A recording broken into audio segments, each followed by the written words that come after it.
But none of this would be happening nationwide without the support of Bank of America. And in fact, it was Bank of America that brought National Wildlife Federation together with Jobs for the Future for the Green Force Initiative. They kind of introduced us and said, why don't you all see, we were both talking to them about what we might do in this area, and they said, you all need to talk to each other. We think you could form a strong partnership. And we did, and it's been a really wonderful relationship. And David Brown from Merrill Lynch is here just to say a few words on behalf of the bank and their sponsorship of this initiative. As you might imagine, we get requests day in and day out, not-for-profits, and you can't say yes to everybody. And it's a situation where we have to pick and choose a lot of times what has the most priority. And fortunately, in this case, the Bank of America's pleased. I've got some prepared remarks. I know 9,000% more now than I did about 24 hours ago, so I'm doing better. I'm pleased to be with you today to represent Merrill Lynch, the Bank of America Foundation, to talk a little bit about the role community colleges play in helping advance the renewable energy economy. First, let me start by saying that Bank of America recognizes businesses and environmental objectives go hand in hand. That's why in 2007, Bank of America announced a 10-year, $20 billion business initiative to address climate change through lending, investment products, philanthropy, and our own operations. We believe this commitment is one way we can help set opportunity in motion for our clients and their communities while contributing to the global economic recovery by creating new businesses, technologies, and jobs. I'm proud to share with you that we're ahead of schedule, delivering $9.5 billion toward our $20 billion commitment already.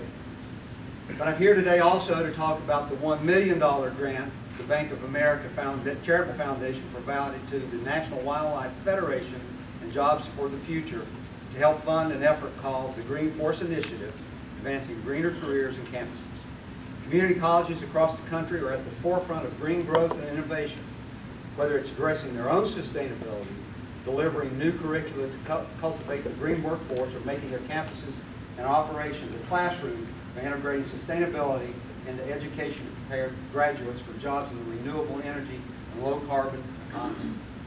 With jobs in the country's emerging clean energy sector growing more than twice as fast as jobs overall, the National Wildlife Federation and Jobs for the Future have joined forces on this 2-year initiative that will spur green jobs education, innovation, and training at community colleges in 6 regions across the country, with North Carolina being one of the targeted regions. By supporting the Green Force Initiative, Bank of America hopes to help advance these collaborative efforts by helping make deeper connection between community, college employers, and state and local workforce development organizations. Thank you for your interest and your participation in the Green Force Initiative, and for seeing, like us, that addressing climate change isn't simply doing good for its own sake, but has long-term business opportunities that can help move our clean energy economy forward. Thank you.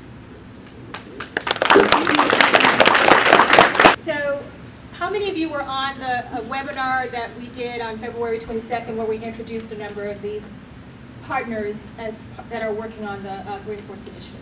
So not too many of you.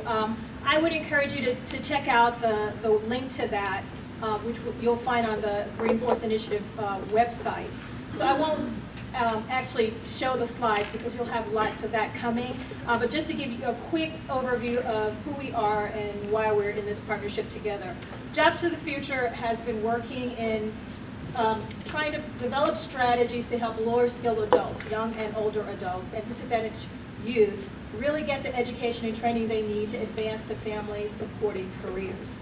We've been doing this work in community colleges for over 20 years, including in North Carolina with Achieving the Dream, with the Breaking Through Initiative some of you may actually be engaged in within your own institutions. The National Wildlife Federation, as Lisa mentioned, has also been working around campus sustainability issues for over 20 years.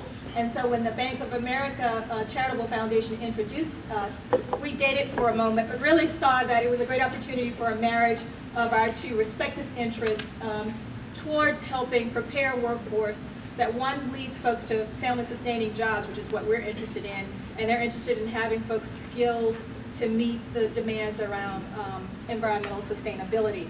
So we came together and we're bringing our respective expertise to our work in the 6 regions around the country in which we're engaged.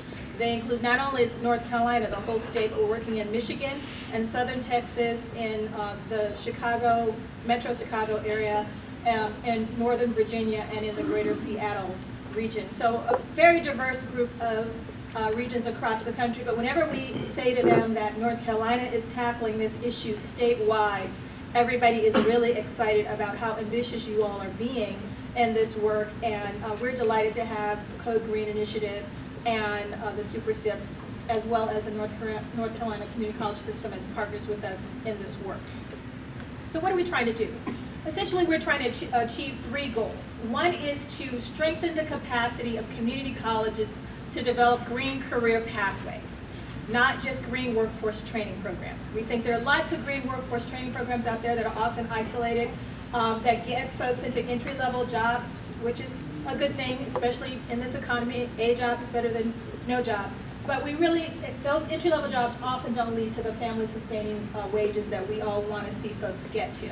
So we want to help you think about how do you connect these workforce training programs to credit-level training, education and training that leads to credentials, certificates, and degrees valued by employers in your regional labor markets, but that give people a much higher wage, that middle skill jobs with a higher wage that they can use to support their families. So that's one thing.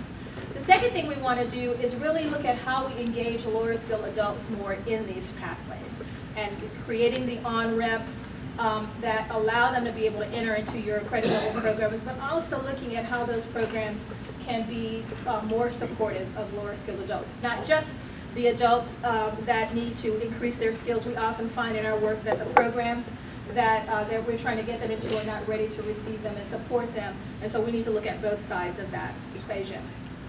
And then the third thing is really using campus sustainability as a hands-on learning laboratory. We hear often from employers that they want workers that not only have the skills, but have some kind of experience.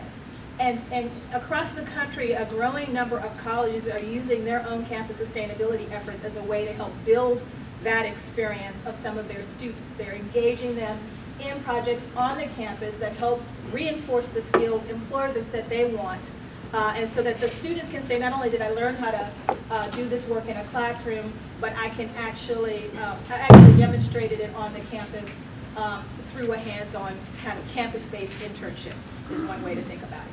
So with those 3 goals, we're working across the country and here in the state of North Carolina to really strengthen your capacity in those 3 areas. And through the learning community that we will develop following this summit, we will go deeper with you on some particular topics and issues that you'd like to explore related to those 3 goals.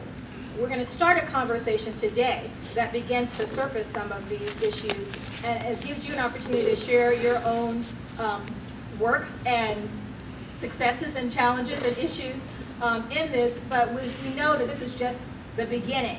We'll touch the surface of these conversations today, and then we'll go deeper as we continue to work with you in the learning community thereafter. So I want to also mention that we know that in the whole green economy here in North Carolina and elsewhere, that it's not just about new jobs. You know, in some instances, regions are bringing in new employers so that, you know, whether that's alternative energy, renewable, you know, solar, wind, but we also know that there are a number of existing industries that are greening. They're overlaying the green skills, the traditional skills that they want their workers to know. And so we're working with sectors, and I'm interested in working with you and looking at what are the green skills for existing occupations as well. So just wanted to put that out there, because sometimes when we say green jobs, folks think wind and solar, and we have a much broader perspective about that, and we know that you do too through the Code Green work that you've been doing. So today, as we are here, I just want to give you a quick overview of our goals for today. We're going to use the first part of the day to really kind of provide some basic context and some engagement with you to kind of set the stage, to make sure we're all on the same page about what the opportunities are here in the region, so we'll hear a little bit about that shortly. As well as hear from employers, because we think it is critical in the development of these pathways that we really know what it is that employers want. We get from them what the demand, the real demand is. The labor market information and those projections give you some sense, but we really need to validate those numbers with the employers, because we know that for a number of reasons, including having to do with state and federal policy, the growth of the jobs has not been at the pace that we would all like to see yet. But we do believe that that growth is continuing and expanding, and as the economy begins to resurge, will grow more and more here. So we're on the leading edge of beginning to prepare folks, especially lower skilled folks, so that they can be ready when those opportunities present themselves. So with that, I'm going to turn it back over to Lisa. We'll talk a little bit more about the career pathways and the hands-on sustainability in the afternoon session starting at